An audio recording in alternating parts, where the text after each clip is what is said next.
Hey everyone, Mr. Happy here, and I just wanted to record a video with my thoughts, my impressions, my experiences this last weekend at TwitchCon. Fortunately, TwitchCon 2016 was right in my back door, giggity, and that was in San Diego. So it was only about 10 minutes away from where I live, and that made it really easy to go back and forth. It was a much more relaxing TwitchCon for that reason. I know a lot of people who traveled who did not find it relaxing at all.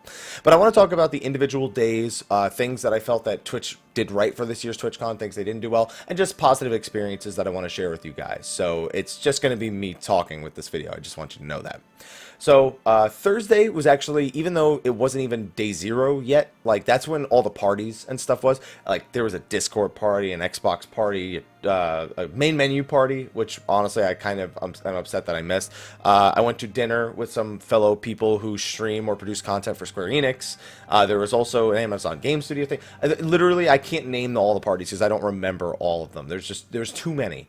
That being said, I kind of just went to dinner and then I wasn't really feeling well. I went to the Amazon Game Studio thing, and both of those were all right. I was a little crammed where we ate at the Square Enix party, and then for the Amazon Game Studio one, I don't know, something just didn't feel right. It just didn't feel like my kind of scene. And then after that, my stomach hurt, so I kind of went home. I kind of went home early every single night. I really didn't try to party too much, especially with patch 3.4. I was getting up still at 6 a.m. to stream at 7 a.m. to then go to the con at 10 a.m. to then maybe stream from the con and then to come home and maybe stream again or raid, or I have to do, I have a dinner, or it was just a busy weekend. So even on Thursday night, I made sure I came back early. For Friday, again, I really didn't spend much time at TwitchCon, but there was a lot of things to talk about from that day. For one, the only thing that I kind of enjoyed about Friday was the opening keynote of Twitch. It was what was called an industry half day, and that's where partners and exhibitors, we get to go in and we get half a day where, if I guess it's not as crowded, so we can kind of do whatever it is we need to do. If we want to go buy merchandise, or if we want to talk to a company without so many other people crowding around, and it's a good idea in theory. One of the big problems is for an industry half day is you need to make sure that it's reasonable, that I guess your partners, your exhibitors, whoever you're inviting to that, can actually use it as an industry half day. And I've spoken to a lot of people from Twitch about this over the weekend, and I was very vocal about it on Twitter. The merchandise line, it was a big disaster last year at TwitchCon. It was better this year for the general admission. The problem is on the industry half day, the store itself didn't open until 11. So from 10 to 11, we had sort of an industry half day opening, like keynote kind of thing. And that was okay, but it didn't contain all the big announcements that came at the 2 p.m. keynote when TwitchCon officially opened to general admission. So while there was nothing wrong with it, and I did get to see the game Shardbound, which a lot of people compare to Duelist, but it's on a three-dimensional plane. I actually really enjoyed that. I immediately went over to Shardbound when I had the opportunity, and I asked them to stream, and I streamed it for an hour. I need permission from them to kind of post the footage because it's pre-alpha and it's very early, but it wasn't buggy at all. It controlled fine. Everything was fine. There wasn't a single bugged piece of content there, but I'd rather check with them before I take it from Twitch and then put it on YouTube.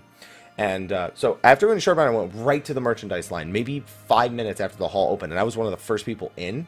I ended up having to wait in that line for 2 hours. Now, normally when I get into a merchandise line at a convention, I kind of expect that. That's a conscious decision you make, and I fully expect it to be that way at Fan Festival. But this is an industry half day. I feel like as a Twitch partner, and even the exhibitors, and even the Twitch staff, which had a really hard time dealing with that merchandise line, I couldn't use the industry half day because I pretty much, if I didn't buy merchandise then, there was no way once general admission was let in that there was even a chance that I was going to have time to do it. Things were selling out left and right. By the time I got to the front, half the shirts were sold out. They ran out of like the baseball caps with the Twitch logo. It was just, there was no way. But even with going to the line first thing, things were sold out by the time I got to the front of the line. So I feel like as a Twitch partner, when you're going to make that industry half day, and that's the only reasonable time to actually get, I guess, dibs on anything. It sounds super entitled because it's like, oh, I'm Twitch partner, oh, shouldn't have to stand in line. And it kind of is, but it's just, it defeated the whole purpose because I had to spend the entire 2 to 2.5 hours in that line, and I didn't get to talk to a single company, which I just wasn't a fan of. It just doesn't make sense to me. So I stood in that line, and on top of that, I didn't get one of the things that I ordered. So I had to go back later and arrange something in order to get that because there was no way I was going to be able to stand on the line again. So I would just like to see that improved for the industry half day in particular. I met some people who watch my YouTube videos are in the industry, and they weren't happy with it either. So maybe you guys will see this and agree with me. Sounds like somebody's breaking the law at TwitchCon. No, we're nowhere near that convention center. But after that, convention opens at 2. From what I understand, from 2 to 6, the normal convention hours. There were still panels after that. It was fine. And I can definitely vouch for the next 2 days that even the merchandise line was not nearly as bad the next 2 days. It's just that it was only not bad because things were sold out. You know, like people weren't going to get in line for items that weren't there. So usually by like 11:30 a.m. I could just walk right up to the front desk and get something if I wanted. But it would only be whatever was left over. So it didn't really work out the way that kind of wanted it to. You can actually kind of see off to the side over there one of the things. That's B-Jam, by the way. That's our bear. That's the Twitch glitch pillow. I think we're going to be giving one of those away on my Twitch channel at some point. I got one for Mel, and then that one I'm pretty sure is the one that I'm giving away. I don't know when yet, but it's on display there, so you can make sure I never forget about it. We got a bunch of other stuff as well. I got a shirt from the Final Fantasy 15 presentation, which I'll talk about. I got a bunch of swag laying around here. Like this one. This one's dangerous. This is a Life is Strange, a Life is Strange necklace, the one with the 3 bullets. These feel like real bullets. Like people have to fly home with these. I got to drive back, but some people have to fly home with these. Like that's not going to be good as far as I'm concerned. But the big thing was I wanted to go home and stream immediately after the merchandise line. You know, I got like, I don't even know, like several $100s worth of stuff like that pillow. And then I just immediately went home before it opened to general admission, which kind of sucks because I don't get to see anybody. But if there's anything I've learned as a broadcaster over the months, let me fix that a little bit more, is that whenever a company invites you for them to announce something, about 50% of the time, if not more, they're going to announce something that is available now, but you're there, and you can't utilize it in any way. Like when I was at Uncovered Final Fantasy 15, I had no phone service, and the Ultimate Edition just went on sale. And I'm like, well, what the shit? I can't do it. My phone has no service. It's super inconvenient. Managed to get it still, only because I used Mel's phone, which actually had service, and then on top of that, I couldn't play Platinum Demo that night. I had to drive back, and then we had to drive back to San Diego the next morning before I could play Platinum Demo because we were moving at the time. And then the same thing would have happened to me at TwitchCon if I hadn't made the decision. If it wasn't in San Diego, I would have been totally screwed here. So they announced a bunch of things. I made a video about it separately. I don't need to repeat it. I don't need to repeat it in detail. Twitch Prime, which is basically Twitch integrated into Amazon Prime. Bunch of rewards, including a free sub every month to whoever it is that you want to give it to. We've had over 150 of them at this point. The support from you guys has been immense. I do want to point something out about that real quick. Those tokens are not recurring. So as happy as I am now, I've already mentally prepared myself. Next month, that number is going down by 150. Within this 48-hour period, and those people can either choose to reuse it or not choose to reuse it. That's something I have to cope with mentally. As a broadcaster, numbers, as much as we try not to let them get to us, they get to us, you know. So as cool as it is now, I just have to prepare myself to say, you know what, that 1 month mark is coming up. Just remember those Twitch Prime subs, they will be gone. On top of that, loyalty badges on Twitch. They announced actual encoding where you can pick like 1080p at 60 FPS, like YouTube, like this YouTube video, when you click the little settings symbol and you can choose all the different, like how many, 720, 480, 360, 144, whatever it is you're going for. And they're adding that to Twitch, which is good. It should be active by the end of the month or rolling out generally throughout the month, something along those lines. And then on top of that, just a lot of great things. And I streamed. I decided to stream during that. I was raiding during that time. Like I said, over 150 subs in a 48-hour period. It was an immense. And unlike YouTube, Twitch subs are monetary.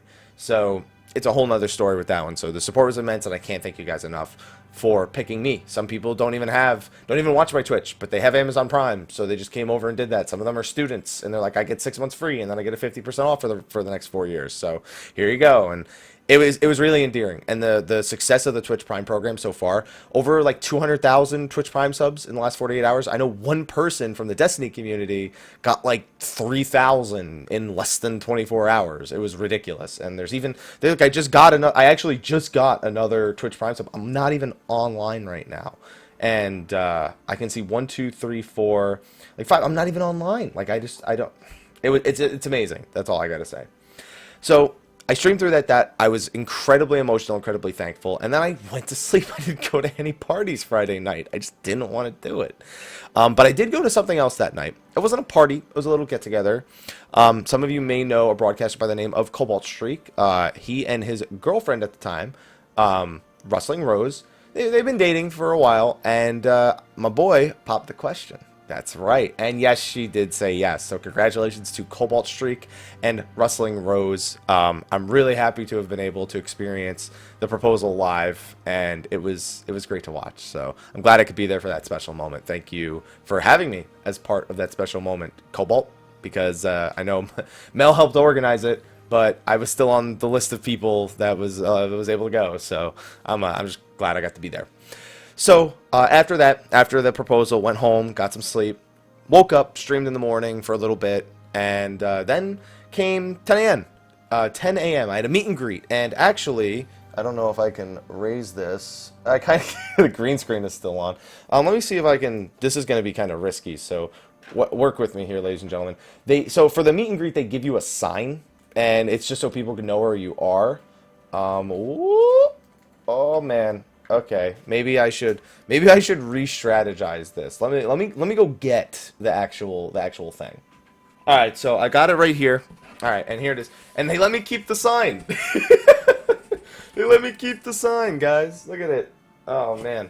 And it was a meet and greet. You know, people got to come up, they got to say hello, they got to talk to me for a little bit. And I'm not like a super popular guy at the convention, so any sort of attention I get I'm just grateful for it. And we had maybe 24 people come by. Some people I knew already, some people I've met before, and honestly, it's always great. I love being involved in anything Twitch related, and even if it's just a few dozen people, or a couple of dozen people in this case, every single person who comes out is appreciated. And some people just couldn't make the time because it was right at 10 a.m. with an hour and a half line to get into the convention hall. So some people didn't even make it because they were stuck in line. So another kind of rough thing, I kind of wish those had started at 10:30 and gone for an hour, as opposed to starting right at 10 when everyone's trying to get in, because then that has to be the first thing that they do. They can't go to the merchandise line, so they're screwed. They have to choose between me and the merchandise line. Personally, I'd probably pick the merchandise line. But anyway, that was great. I got to see some people. I got to talk to Josh about new coffee. I have been putting out new coffee flavors, by the way. I haven't been making YouTube videos for it, but I have been putting out new coffee flavors. So check that out if you have the opportunity. And then the rest of the day was really busy. I went over to Shardbound. I streamed that for an hour again. If I can, I will post that.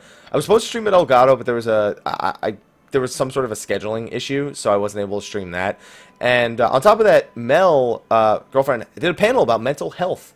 And honestly, mental health is something I'd love to talk about with you guys. I have occasionally spoken about the mindset of myself as a broadcaster or as somebody who runs my own business or things like that. And it's a topic entirely for another video. And if you're interested in me making the video specifically talking about issues with mental health for broadcasters, I'm down for it. But, you know, I think everyone has their own problems and everybody has their own ways of coping with it. It's just a matter of sharing it. And if there's people who want to hear it, I'm more than willing to share it because I'm guarded. I'm a person who's a bit guarded. Like I don't like to put myself out there emotionally too much.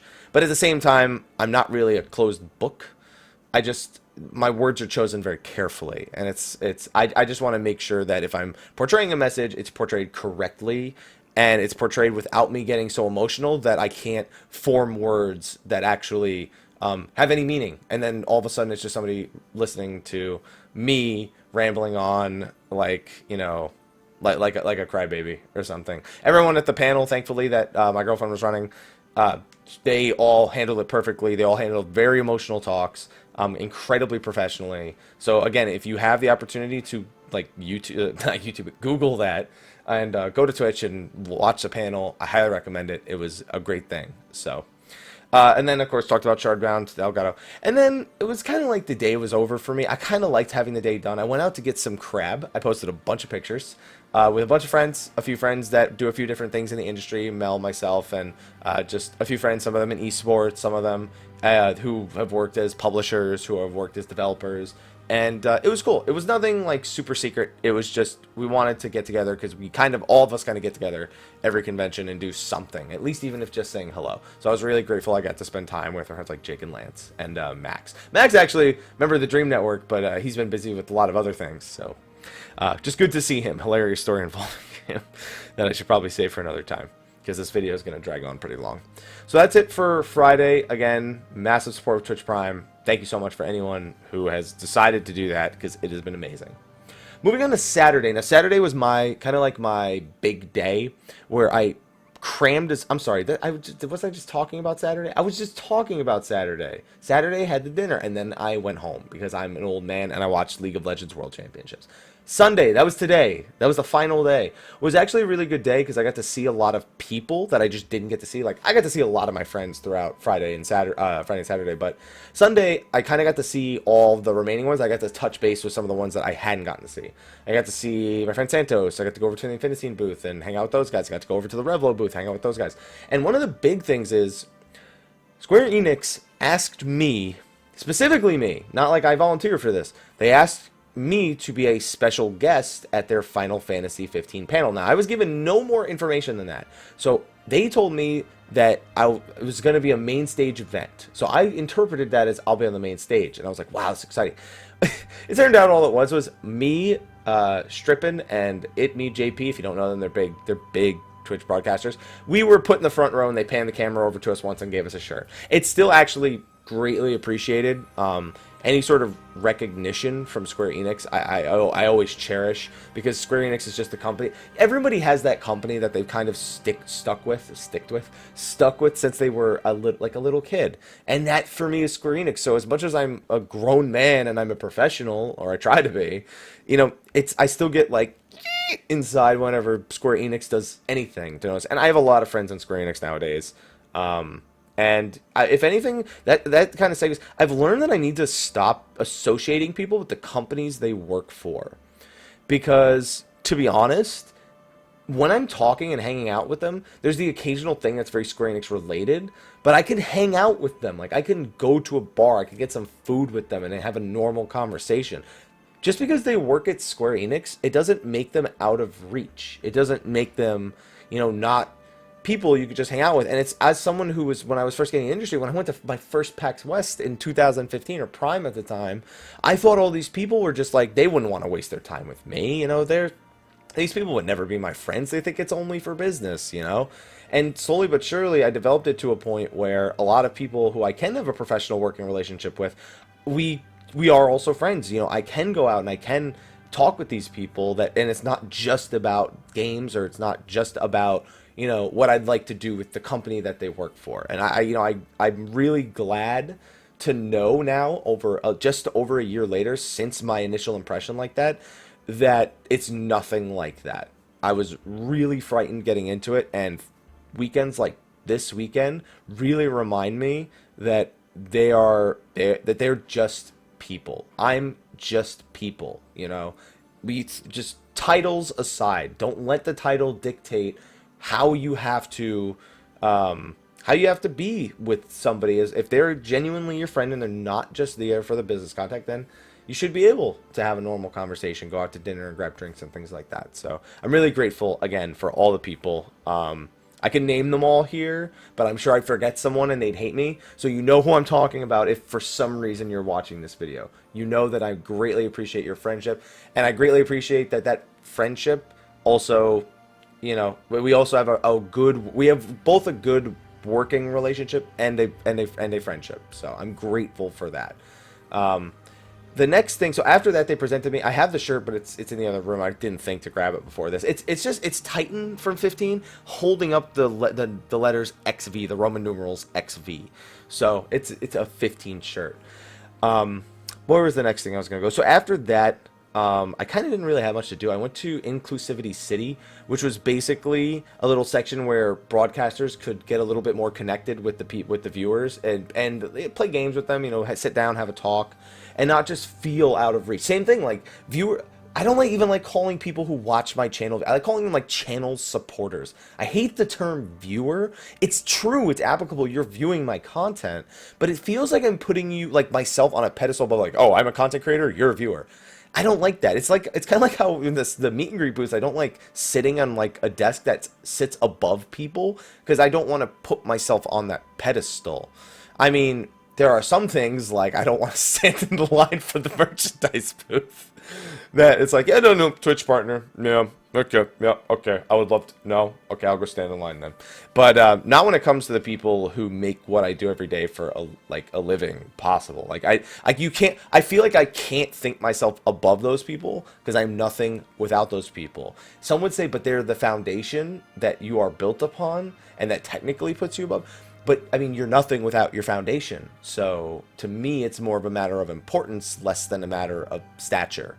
So, again, grateful for all of that. And I spent some time with some people over at Inclusivity City. Another broadcaster, Bast, hung out there. Slackaholicus. We got to meet and find out that we're fucking clones, apparently. If I had gotten my hair cut, we would have looked like the same person, which is frightening to think about. But I got to see a few other people that I didn't get to see at the meet and greets as well. I got to learn a little bit more about this thing called hack harassment. Apparently, it's something that was put together by Lady Gaga, at least she was a part of it. She wasn't there, for anyone wondering. And it's an anti-online bullying, but it's not just about anti-online bullying. It's also about not bullying in real life. It's just an anti-bullying program, but it does have a strong emphasis on online bullying. And it was nice. Hashtag hack harassment. That's the hashtag you want to look for on Twitter if you're looking to connect with them in any way. I'm also going to have some sort of email from them in the next day or two where they'll be able to... Oh, in fact, I have it. Yeah, hashtag hack harassment pledge. I'll probably share that in the description of the video if I don't forget to do it, because this probably won't be coming out until the next day. So hopefully I remember. If not, complain at me. Absolutely complain at me in the comment section of the video. I implore you to complain at me, because it's definitely important, and it's definitely something that I would like to help raise awareness with. Raise awareness. Tired. Raise awareness. So what else? So after Inclusivity City, I got to meet a few more friends. I walked around and met a few broadcasters, met a few Twitch staff. And then, again, Mel had another panel. And there was a panel about community management. And it was, again, packed. Kind of just like the last one, it was a packed house. And it went really well, again. It was just a bunch of community managers from a bunch of different, big broadcasters. And they just talked about how you actually manage a community. And it was actually something that I had been thinking about the whole weekend, is about the people, like moderators, especially on my Twitch channel, where I have moderators like Tequila Shots, Little, Grindy, Gong, Hammer, Goku. Unfortunately, I've put myself in the game of naming people. Now when I forget Machiavellica, BDB, or anybody at all, I'm gonna feel like an asshole. So, and then we've had people in the past like Toasty, Pook was once a dedicated moderator, Achi was once a dedicated moderator. We've had so many dedicated moderators over the years, and one thing that I kind of want Twitch to start working on is an ability for moderators to monetize their work. Like, we focus so much on how much the broadcaster earns, or like people's like try to math it out, like, oh, how many subs do you have? How many? Well, based on that, and your CPM, and the cheers you just got, and it's like, stop focusing so much on them.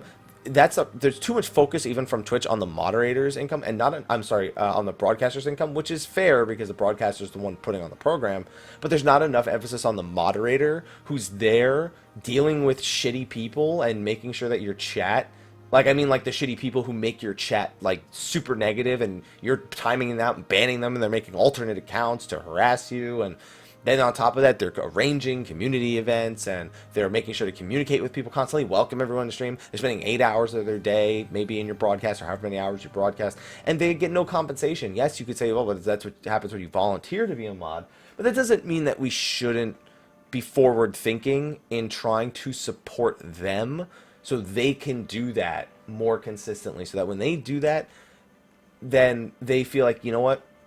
I feel like I was appreciated. That's the big thing. They just want them to feel appreciated, not just from a thank you. Want them to, I really want to be able, and that's the thing. You can also say as a broadcaster, you can pay your mods, but I want it, the problem is I've noticed a lot of time I want to go pay my moderators and don't want to take the money. And then they'll tip it back to me even if I do. It's like, hey, Happy, you dropped this $50 in my PayPal account. And it's like, dude, come on. That was just a thank you for all your hard work, man. It's like, yeah, well, I don't want to take your money. So it's like, that's not how it works, man. You're doing a lot of good work, and I just want them to be able to. That's why I want like built-in systems for people to appreciate them directly, so they can't do that shit when they just like, oh well, you paid me, so here you go. I just think that was a big tool, and that was something definitely that when I was listening to the community manager panel, that it just reminded me again of how much they do and how much their work should be appreciated. And I hope that hopefully Twitch heard my feedback on that, because I was very vocal about it with Twitch over the weekend, and that that's something coming in the future. But after that, after we were done for the day, after Mel's panel, we pretty much again met with a few more people, and then went out to Nobu, which is a steakhouse that's usually located in hotels. You usually find them there. I feel it's every Nobu I've ever seen is attached to a hotel, and we got a nice 4-course dinner. It was really good. It was one plate between two people. Each course was one plate between two people. It was like yellowtail with jalapeno, and then we had Wagyu poppers, and then we had a chef's choice sushi, which had some amazing choices. We had some what were they called? It was tempura. It was rock shrimp tempura in a butter ponzu sauce. Was that it? Or ponzu sauce? And it was amazing. That was my favorite part of the meal. And then we had some dessert, just a few fritters and a creme brulee, and it was delicious. And that was a great way to end the weekend. So, overall, TwitchCon mostly did everything better. The areas didn't feel as crowded. The lines outside the merchandise line weren't as long. I feel like the two biggest things were moving the meet and greets to at least 10:30 a.m. as opposed to 10 a.m. And I've already provided feedback on that, so I'm not just ranting to you guys. Because it gives people who are in line 30 minutes. It gives an extra 30 minutes for people to get into the convention center, and that's very important. It also gives, like, I could have gone to the merchandise line at 10 a.m. and done the whole thing with that I actually wanted to do with the merchandise line, and it would have been easy to do because they gave us the go-ahead to be there in the first 30 minutes. You know what I mean? Like, sure, then you could worry about every broadcaster being there, but that's why I still think they should just send us like the partners for the industry have to just like, hey, what do you want your partner, pre-order it, and then you'll pick it up at the store when you pay for it ahead of time. I think that would just have been good for the industry half day. And that's my other complaint. The industry half day was unfortunately the only realistic time any partner could. And keep in mind, that's merchandise. Even like Twitch staff, us as partners, it's not like we have another means of getting it. It is only available there. And once that's gone, you literally, even as a partner, I couldn't get it if I wanted to, like now. I couldn't. So that's why that matters so much to me. I just want the industry half day to actually be an industry half day, and that the merchandise thing for partners to be a little bit more expedited, so that way it's possible to do said things. I am very happy with everything else that they did. They were very accommodating, and through all the hells and technical issues and problems and the occasional complaint, they still pulled it off, and this TwitchCon felt like a great improvement over last year's TwitchCon, and that, to me, is the most important thing. Now that you've done listening to my rant for the last 25 minutes, 28 minutes, whatever it is, thank you for listening to it. If I got to meet you this last weekend, great. I'm really happy. If we got to shake hands or take pictures, be sure to tweet them out so I can retweet them and I can high-five you and things like that. If you didn't, please do not feel bad talking to me at Fan Festival if you are going. I can't stress this enough. I'm going to Fan Festival not just as a fan of Final Fantasy XIV, but as someone who creates content for the game. And I am there because of you guys watching here on YouTube and the people who watch on Twitch. You should not feel shy coming up to me unless it looks like I'm ready to like punch someone in the face because like everything's going wrong that day. Maybe then you may not want to do it. But I'm literally there because of you, and I'm also there for you. So do not feel bad coming up to me, talking to me, asking to take a picture. I hate doing the thing where like somebody doesn't ask me to take a picture, and then I have to be the one to ask because it seems super conceited. Like, yeah, man. So, well, hey, did you want a picture or anything like that? Because it's like, oh, but well, clearly they want a picture with me, Mr. Happy. That's how I feel every time I ask that, or at least that's how I think like other people will perceive me when I'm doing that. So do not be shy. I will not bite hard. Anyway, thank you again for watching. I'm gonna go finish watching this final game. Looks like C9 is up by about 3,500 gold. It's 6 kills to 2, 2 towers to 0, and Infernal Drake versus an Ocean Drake. Infernal Drake in the favor of C9. So I definitely want to finish watching this match before I head to sleep and start the stream over tomorrow morning, Monday morning. Thank you for watching this video. Be sure to like, favorite, subscribe, and share. And until next time, take care.